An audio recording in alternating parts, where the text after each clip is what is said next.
اسهل جزئيه جرامر هتعدي عليك. انتوا محظوظين قوي الترم ده، انتوا عندكم اليونت اللي فاتت كانت بتتكلم عن المضارع المستمر، والمره دي هتتكلم عن حاجه اسمها الفيوتشر بيرفكت. فيوتشر بيرفكت ايه؟ فيوتشر بيرفكت دي عمال تقول لي سهله يا عم، ده اسهل حاجه في اسهل حاجه في الدنيا. بص يا سيدي، لو انت عاوز تقول اني في حاجه في وقت معين هتكون خلصت، حاجه في وقت معين في المستقبل هتكون خلصت، يعني مثلا ايه؟ هقول مثلا انت امتحاناتك هتخلص يوم الخميس، يقول لك والله يوم الخميس هكون خلصت امتحانات، يبقى انت عندك انت في وقت معين في المستقبل هتكون خلصت في حاجه معينه، ده الفيوتشر بيرفكت بكل بساطه. تمام. شكله عامل ازاي؟ شكله في المبني للمعلوم قال لك انت هتجيب ويل وتجيب بعديها هاف وتحط بعديها الثيرد فورم اوف ذا فيرب. ده حاجه مبنيه للمجهول بتاعتك الباسيف، فانت هتجيب ويل وهاف وتجيب بعديها كلمه بين وبعديها برضو ايه الشكل الثالث. مثلا تقول لك ايه I will have finished this report by midday، يعني بحلول منتصف اليوم، يعني مع الظهر كده هكون خلصت. I will not have finished this report until 5 o'clock، والله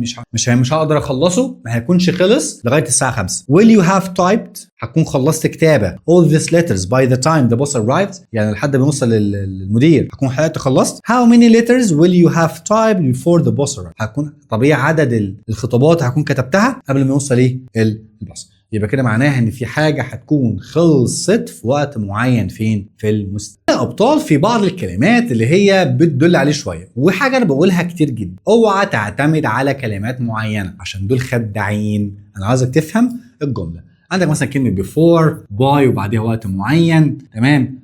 by the time كلمه till و until in a years او in 2 years. مثلا تلاحظ ان بس فين ايه في هنا كوما اس، اما هنا اس كوما وجيب بعدها ايه كلمه. يعني مثلا my wife will not have finished preparing the lunch till 4 o'clock، مش هكون خلصت لغايه الساعه 4. in a week's time تلاحظ ان جت ايه apostrophe اس اهي we will have finished our exams. هصدقني لو قلت لك ان ده اخر نقطه معايا في الجرامر اليونت دي. تعالى نشوفها مع بعض. عندك انت في شويه روابط عايزك تاخد بالك منهم. كلمه when as soon as once after before until by the time او if، مالهم ده كله؟ قال لك هات اي حاجه من الفيوتشر قبلها، إذا كان بقى future simple مع will أو future perfect أو future continuous أو جملة أمرية أنت بتؤمر حد إنه يعمل حاجة. الناحية التانية على طول هات بعديها مضارع بسيط أو مضارع تام، اللي هو كان بيقول لك have أو has ومعاهم إيه الثيرد فورم اوف ذا. ماشي؟ يعني مثلا يقول لك إيه I will call you when you arrive. شيل when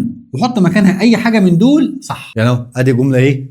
أهو. طب هات لي جملة أمرية. حاضر. أو call me when you arrive أو have arrived عشان يبقى مضارع تاني. برضه شيل when وحط مكانها أي رابط من الروابط دي، جملتك هتمشي إيه؟ سهلة خالص.